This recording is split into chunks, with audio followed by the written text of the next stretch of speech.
Thanks a lot for the warm welcome. Yeah, I'm Roland Kuhn, and I'm the CTO and co-founder of Actyx. I haven't talked much about that. I've done that for more than 2 years now. So this is the first attempt at speaking about what it is that we are doing. It's a possibly slightly unusual presentation at this conference because, well, it's about the manufacturing industry. I will have to include some of the background that is needed to understand what we are doing. So the first question is, what is a factory? I mean, manufacturing means factories, lots of factories producing things. So who here has been to an actual factory? Oh, that's a lot. Who here has actually worked at a factory by chance? Yeah, that's a few. That's cool. Okay, so for all the others, and possibly also interesting in general, I hope this works as it's a video.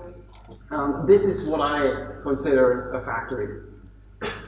It's not a clean lab of anything. This is a factory that produces glass bottles. So what you've seen fall down there is glass at 1400 degrees Celsius, molten drops of glass that fall into a machine that is then blown using pressurized air into a certain form and then ejected from that machine, sent to a cool down process in a long oven and so on. So this obviously is not clean. Yeah? It's a machine that produces something that's very useful, for example, medical packaging, glass. It can also be quite enjoyable, like all the, now what's the name of that? Jägermeister, the small Jägermeister bottles. They come from that actual machine, right? So it's pretty neat, and it's very tangible working with factories. This is a factory, right? So what is actually a production system? In previous presentations, I used this picture. Is this really a production system? Well, for some people it is, but for me clearly it's not in this new role. A production system is more like this. Anybody seen such a thing? Yeah? So this is electronics components, microcontrollers, SPSs, PLCs, mounted in a control cabinet on a machine. And this is basically what makes the machine work. This is what tells the machine when to start, when to stop, cycles to do, it controls all the actions. So this is really the core of how things are produced. So I call it a production system. There are various pieces in there, DIN rail mounted, electrical, electronic, CPUs in there. It's a variety of things, but they are assorted in this control cabinet. So let's talk about what actually does a factory do? Why do we have these things? Yeah? And I'll talk about it at a higher level so that we can agree on a vocabulary so that we know what we are doing. A factory basically, so this is a factory. A factory has a purpose. It exists because it's supposed to produce some products, some output materials. But you can't make these products from thin air, usually. So you need to have some input material. So you buy some sheet metal and you put it in the right form. Or you assemble things, pieces, and then out comes the engine of a car. Things like that. So these input materials can be raw materials, can be very refined materials, but somehow there's a process needed to turn the inputs into the outputs. This process is usually done with the help of machines and tools of various sorts. But these machines and tools in the factories that we know nowadays, they cannot by themselves turn the input into the output materials. We need humans, we need labor, we need people actually putting in the effort to control this, make this happen, sometimes even do it by hand. It depends on what the process is. Then we also need to put in things like maintenance. We need to grease the machines, we need to power them, we need to supply all those materials that are just there to run the machinery. Obviously, these three inputs to the side, well, we want to very efficiently turn the input into the outputs. So we want these things coming in from the top to be as small as possible so that we can make this process as efficient and as cheap as possible, because people obviously want to pay as little as possible for the resulting product. There's another thing that usually happens when you turn one thing into another. There's always waste. Sometimes the process doesn't work, things break. Sometimes the process simply is not perfect and it can only turn 95% of the input into the output. So yeah, you always want to minimize waste, obviously. So this is basically a factory at a very high level. You turn inputs into outputs with the help of all these things, and you want to make this factory run as efficiently as possible for all those reasons, like you don't want to pollute the environment more than necessary.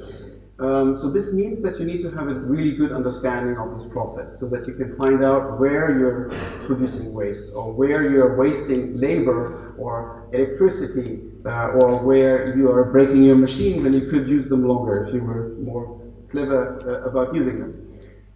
So inside the factory, we need to now look inside the factory to understand and possibly optimize. Inside the factory, well, there are simple cases where the factory is really just this one step performed with one machine, but that's not the usual case. Usually we perform work steps. These work steps are performed exactly like I just described. We have a step that, I don't know, takes a sheet metal and cuts some shape out of it. Yeah?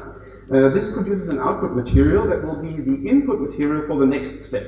So where someone welds something onto the sheet metal and then, I don't know, screws it somewhere and so on. So we have a sequence of steps that are conducted within this factory in order to produce then the final output. Is that clear how a factory works? Yeah, everyone has an intuition? Okay, cool. So, there's one more thing.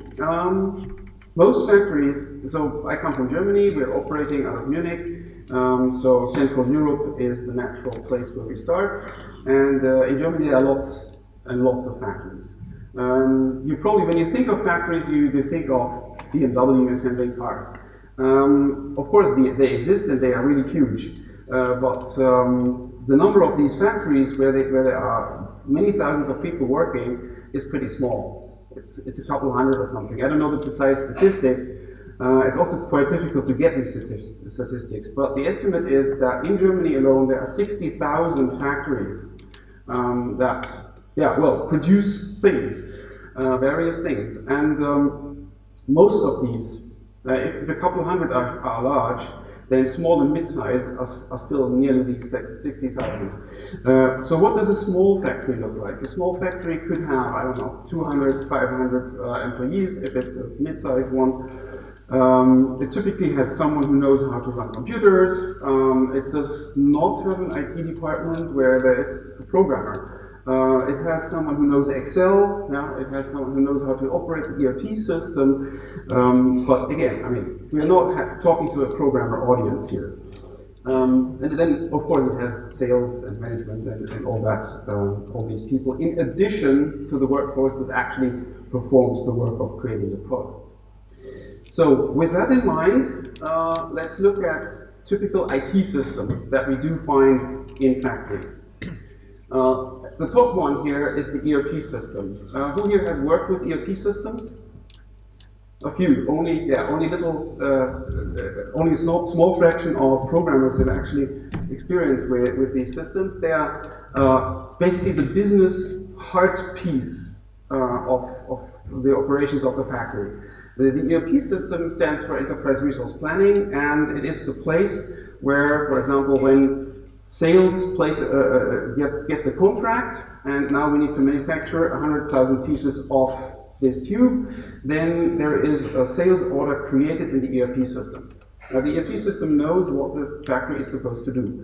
The ERP system also knows which machines we have, because that's needed for bookkeeping. So when investment is made in a new machine, it's put in there, we know we have it, has a place, a name, and so on. Then these sales orders are turned into manufacturing orders for actually producing it, and the production planner places the order on the machines that we have. So this ERP system brings together all these pieces around the shop floor. All the management that happens for work to start on the shop floor happens basically in or very close to the ERP system. It's a very important piece of software.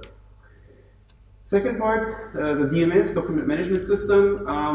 We need work instructions, we need maintenance instructions, safety instructions, we need documentation of all sorts, and that is kept obviously in a system that is suitable for that. There are hundreds of DMS systems, and then there are Windows file shares. Windows file shares are very often used. Word documents, Excel documents are the file format of choice, where these pieces of information are stored. So yeah, think of a DMS as possibly a file share, but maybe with more structure. And as SharePoint also is sometimes used. Then we have business intelligence tools, which means you get all sorts of data, like when has what been produced, what were the used resources, and you want to know what it has cost. You can do these calculations. It's often done in Excel. There are other tools that you can use, Microsoft Power BI and so on. So you hear Microsoft here a lot. That's pretty common in these factories. Then computer-aided quality systems. There you store the quality check plans, the instructions, the reference images, but also the reports. So if you check the input materials to your process to make sure that the process can actually work as designed, you need to make a report and file that, and then 10 years later you need to be able to say, okay, yes, that was the batch that was used to produce this, and it was okay, we checked it. That's CAQ systems.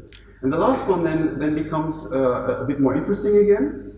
We have all sorts of devices in a factory that nowadays may or may not be connected. We have printers because there's lots of paper in factories. Lots and lots of papers. I'll talk more about it later. Then we have, for example, when you have a pallet finished and you want to ship it, you always need to know the gross weight. So there are scales. There are also scales for the individual items, usually for quality checks and so on. So lots of measurement devices like scales, like calipers, all these things. There are access control terminals, time tracking terminals, all sorts of. There are storage systems, automated storage systems, where you have a terminal and you say, I need this part number, and then something moves for a while in a huge room, and then you get that 5 pieces of that thing. Yeah, that all exists. These devices usually are not really fully integrated. So now is the point for context. What is it that Actyx does with this explanation you've just heard?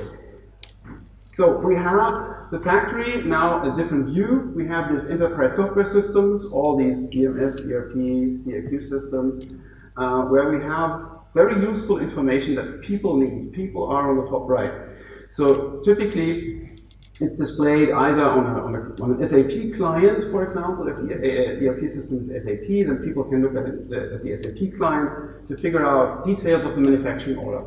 But in these small factories, this is mostly done using paper. So someone prints it on a piece of paper, someone else puts it in a binder at the right place, and then someone else yet again picks it up and reads it. We have machines that produce things, but they also produce data, like how many good pieces, how many bad pieces, what kind of scrap reasons, and so on. These are noted down on paper in these small factories still. And then we have, as I said, these devices like scales, calipers, and so on. So all sorts of measurements that may or may not be connected. I mean, in many cases, it's still someone writes them on paper. And when you need these data, then someone needs to take the paper and type it again into a computer so that we can run an analysis on it. So, because this is clearly non-optimal, this is what we're doing. So we are basically ferrying data or knowledge across the shop floor between the different parties. So we connect the information from the ERP system, the manufacturing order, make it accessible on mobile terminals that the personnel and the operators of the machines, for example, use. They can then log when things go wrong or when they start and stop working on something. The information that is entered here is not anymore on paper. It's available nearly instantaneously. Remember, speed of light, right? Speed of light is actually faster than what we can do, but Yeah, so we ferry knowledge basically between these pieces. That's the core of what we are doing. So, that's the purpose, we want to move data around. So let's look at the data sources that we have in this factory. From the ERP system, we get, for example, manufacturing orders. How many manufacturing orders are there? Can be a dozen a day, can be 100 a day. It's certainly not millions a day. Yeah? So the time scale is per hour usually, or per minute if it's a really busy factory. And the data size of such an ERP manufacturing order is in the kilobytes range. Megabyte would be unusual. Yeah, documents are not updated that often. I wrote optimistically here per day, it could also be per year. Documents can be pretty large, it can be images. Sometimes it's even movies, so people start making instructions that are more engaging, but that's still on the rise. Then when someone produces data with their human interaction, so pressing buttons on a touchscreen, for example. How many buttons do you press? Well, not per second. I mean, you might press 3 buttons, but then the main purpose of being there and working is not pressing buttons on the screen. It's doing something over here, overseeing a machine, doing a process, whatever. So I would say personnel is more like per minute or even per hour. It depends on what the size of the work tasks are. But every single interaction, so if we record every single click, it's still just bytes. It's less than a kilobyte to record what someone has done. So these devices are a bit more interesting because normally they are used by humans. So someone puts a pallet on a scale, that's again human time scale. There are some devices that might be used automatically and then they produce data more often. Yeah, so the data size here is arbitrary. You know, it could take a picture of whatever we are talking about, and then it's megabytes. It could just be a single floating point number, and then it's 4 bytes. So machines, on the other hand, that's the lowest line. Machines can be very, very complex. Machines can, for example, pack 400 cigarettes per second into packs, and do that all day long. So if they take some measurement data on every single cigarette that they pack, then, well, it's obviously a high frequency of data. And if you were to completely nonsensically take a photograph of every single cigarette, which I guess they don't do, then it would be megabytes times 400 per second. So this can be really large. But if we leave out the last one, then it's really the opposite of big data. I typically call it tiny data that we're dealing with. And the machine data are, yeah, well, they are more regular, and they can be more frequent. Okay, so these are the data sources. So how have we approached this? We have built a version 1 architecture, which kind of tells you that there will be a version 2 as well. So the version 1 architecture was very much just standard microservices, as you do it, essentially. So we used Lagom in this case, put it in the AWS cloud. We had microservices that basically mirror the devices that are on the shop floor. We have the tablets for interacting with humans, the barcode scanners. We have all sorts of devices that may send information on measurements, on readings, temperatures, and so on. We interact with PCs that display, for example, a dashboard of what's happening or a history of what has happened. And then the server on the right-hand side is not really the server that's performing things. It's an image saying we have a VM that's running typically on the same host as the ERP system and integrates with the ERP system. So it talks with the ERP system. And none of these on the shop floor performs the real business logic. As microservices do it, it's all done up there in the cloud in the Lagom microservices. This, of course, is all according to what Jonas talked about, for example, event-first design, event sourcing, all these nice principles that I also spoke about at earlier conferences. It's backed by a Cassandra database. Yeah, it's pretty much standard if you follow what Lightbend has been doing. So, why is this V1 and why is there a V2? I'll get to that in a bit, but first let me show you the good parts. The good parts are, well, this is obviously a rock-solid programming model. Yeah, we're using the Java ecosystem, Scala programming language, mature frameworks. We have types and schemas and everything, and it's really, really rock solid with good tool support, and you can be very productive. And yeah, backend engineers, you can hire back engineers that will just code this essentially. Yeah, it's pretty standard, rock solid, and that's how it's done. Also, what I didn't mention and what was not in the picture is all the things you need in order to run these microservices. So we are using AWS, there are others, other providers obviously, but they give you excellent services support. Yeah, there's this API gateway that you put in front, there's the certificate management you need, there's firewalls and the VPCs and all these configuration things, and that is all very well supported, and you can just run it. You can deploy it, you can use CloudFormation or Terraform, and infrastructure as code, and all these niceties. Yeah, you get all of that. It's an established technique. Also, you can connect from the edge to the cloud using well-established protocols. You typically talk from an Android app to a REST API, or from the web browser to a REST API, or you ingest data from a machine using an MQTT broker. So you have a device that turns electrical signals into MQTT messages. You can buy those off the shelf, and you get all the data. So it's awesome. It's cool. Yeah. So talk could stop here. Unfortunately, there are two drawbacks that basically required us to take a slightly different route. The first one is, it doesn't work when there's something wrong with the network. Something wrong with the network can mean many things. The obvious one is the internet connection at that site goes down. These factories are typically not in the middle of big cities, and in Germany, DSL support, as you know, can be pretty bad, or in Austria, somewhere in the Alps, it's not perfect. Yeah, it can be that the internet connection itself is an issue. Even if it works, someone could just demand ransom by running a DDoS attack on that IP of your public IP, and thereby severing effectively the connection between the factory and the cloud. Since all the business logic runs in the cloud, nothing works anymore. And a factory that doesn't work is effectively dead. If you do that for, I don't know, 2 weeks, then the factory will be bankrupt.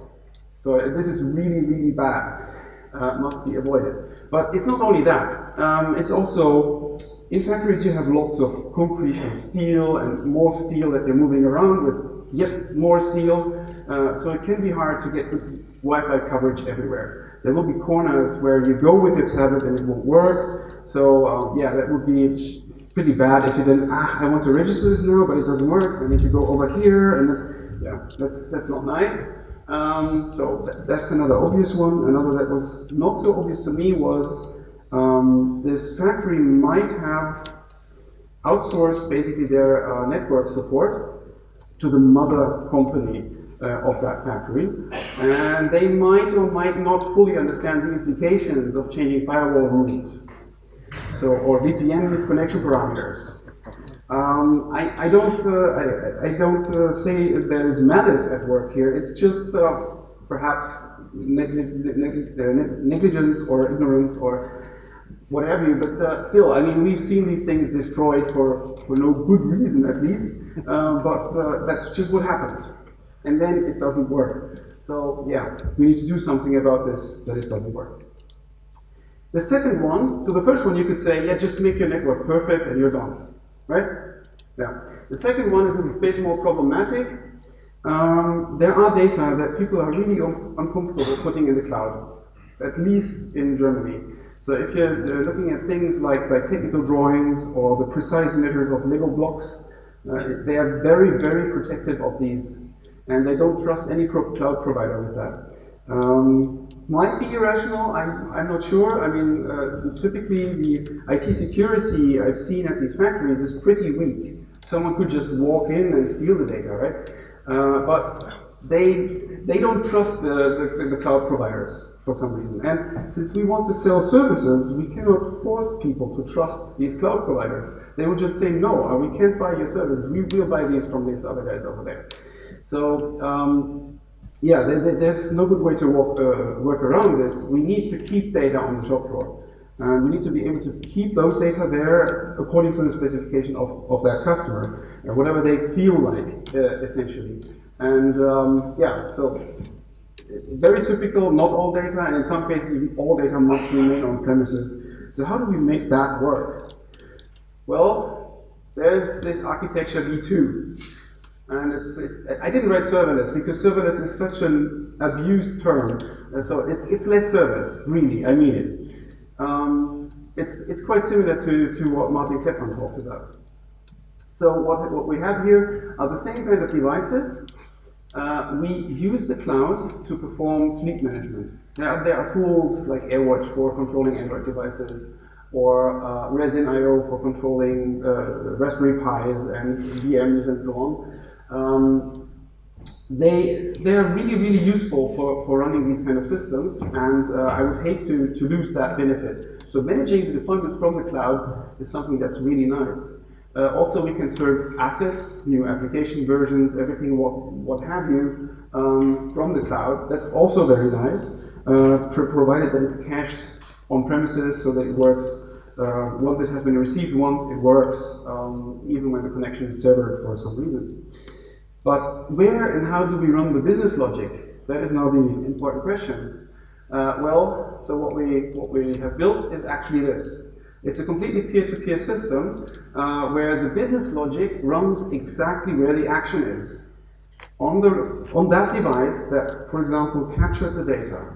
The tablet runs the business logic of starting, pausing, stopping an activity with a machine, for example. The barcode scanner runs the business logic of moving material from A to B. So it's running in a peer-to-peer fashion without additional service.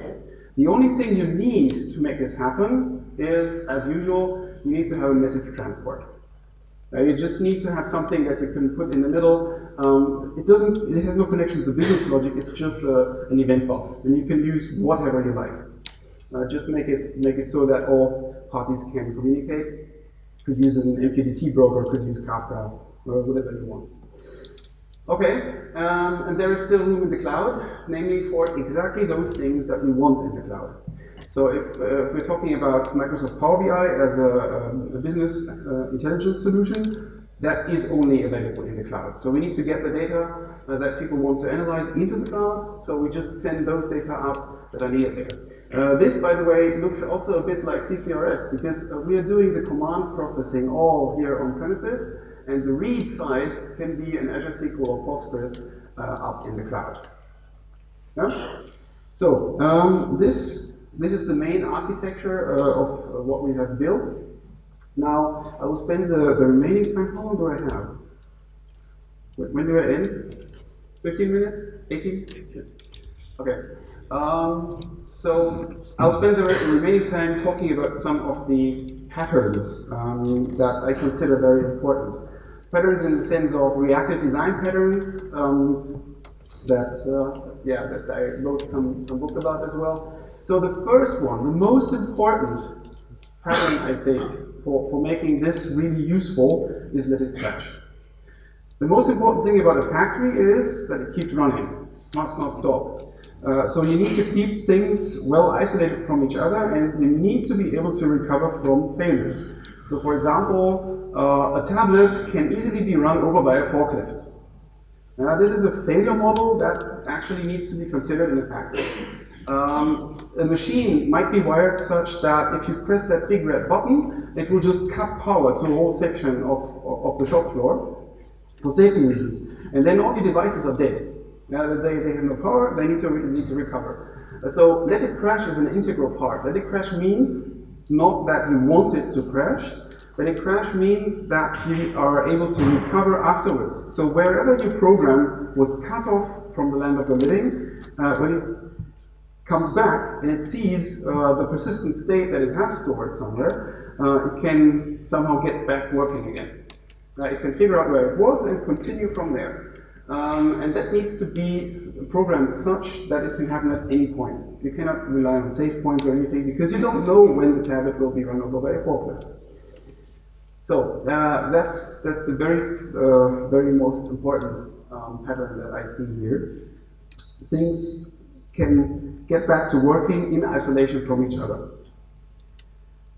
The second one, and that has been talked about by Martin Kleppmann much more, so I will just refer to this talk here, we need to replicate knowledge. I mean, that was what I said initially. We are shipping knowledge around on the shop floor, across from one device to another, and this replication needs to happen in a way that is very much decoupled. Yeah, that's also what Joe Armstrong said this morning. So if this tablet dies, it must not stop that other machine counter, for example, from working. So if we, for example, were to deploy a huge traditional database cluster across all these devices, and they always had to reach consensus on what's happening, then there are many cases where, due to Wi-Fi being off or whatever, this cluster would not be able to operate. There would be no consensus reachable. Coordination would basically require that it stops working. And this is the one thing we cannot do. So it must always keep working, which means we need to somehow manage without coordination. Without coordination means we replicate facts, we replicate knowledge, we replicate something that cannot be invalidated.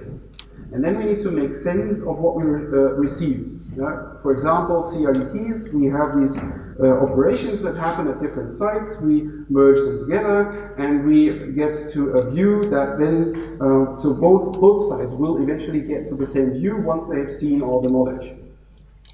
So CRDTs are one very nice example of how to make this work. The third one is event sourcing. So one thing that's pretty hard in these systems is they can get complex. They can get pretty big with many participants. So what helps a lot is if you identify the things that happen in this system, the facts, the verbs, as Jonas said. So what has happened? Someone has started an activity. Yeah? This is a fact that has happened, and it's a semantically meaningful event. This semantically meaningful event has an influence on some state. For example, if I'm tracking the state of a manufacturing order over here, and I see the event, okay, this activity has been started, then goes here and says, oh, I'm actually running now. Yeah? So you drive this state machine, but the first thing that you consider is the event. These events you can, as Jonas said, you can derive them in an event storming session with the domain experts. We did such a session, for example, with including a customer saying, okay, well, how does it work? Yeah? How do you work? What do you do? And what are the actions that you take? And this gives us the events. This gives us what can happen in the system. And then we need to make sense of what happens. So that leads me to domain objects. The domain objects are then the ones that are driven by these events. So domain objects are very important in the sense of the ubiquitous language, the domain-driven design, and so on, in order to be able to talk about what it is that is happening. I need to know what are my main players, like the production order is such an object. A domain object that is extremely important, and that people in the factory, in the sales department, but also the CEO and so on, they all understand what a production order is. So a production order needs to be represented in our software system, and we need to talk about that term in the exact same way as everyone else.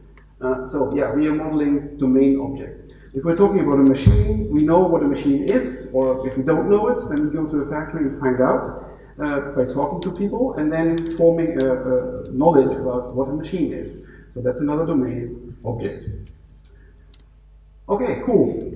The last one that I think is pretty important, if you want to build a system that really is decoupled and where the pieces are well isolated from one another, where you're not dependent on coordination. That means that everybody needs to choose the speed at which they want to consume incoming knowledge.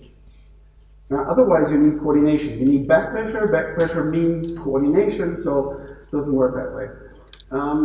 This is why I wrote here. So in the book, I described circuit breakers. Circuit breaker means I have someone who's knowing I'm talking to this other party, and I notice when that other party cannot receive anymore, and then I stop sending. That's extremely useful if you know what who you're talking to. But with this event bus approach, that's not how it works anymore. So you make knowledge available, and every device, every tablet, and so on, pulls from that knowledge source and filters from that stream of events whatever is relevant, and consumes that at their own leisure. So yeah, that's the pull-based flow control model. You can see this and other patterns. Just go to reactivedesignpatterns.com. There's also a code that's valid until I think for 2 weeks even. JBeach RDP, where you can get a 50% discount if you buy it at the menu site. Okay, conclusion. This pull-based messaging and so on. Yeah? We want to have a loosely coupled system, and that means we give up control. Someone pressing start here means that knowledge might not be disseminated anytime soon because Wi-Fi is off and so on. So we don't really know what state the system is in. It is in a multiplicity of states all the time. We lose control of it. Now we can control what happens at each location, but across locations we lose control, and that's completely normal because we won't lose coupling. Otherwise we would have to introduce stronger coupling. And the second thing is, well, you will see that you can introduce cases where, for example, 2 people start an operation that can only be started once, but there was no coordination between the devices because there was no Wi-Fi. So they both press the button. Yeah? This is really what happens. We're recording facts on the shop floor, and we cannot solve all the problems. So in some cases, it's better to just accept it and let people continue working, and then flag an alarm as soon as the system recognizes that this is an erroneous state, and some human will intervene and fix it. So not all cases should be handled by the software. It will complicate the software. It will put requirements in there that you don't really need. It will make your system more brittle if you try to handle it all. Basically, you should only bite off as much as you can chew. I think that's what we say it in English. So yeah, that's the last and most important point. Thanks a lot for your attention.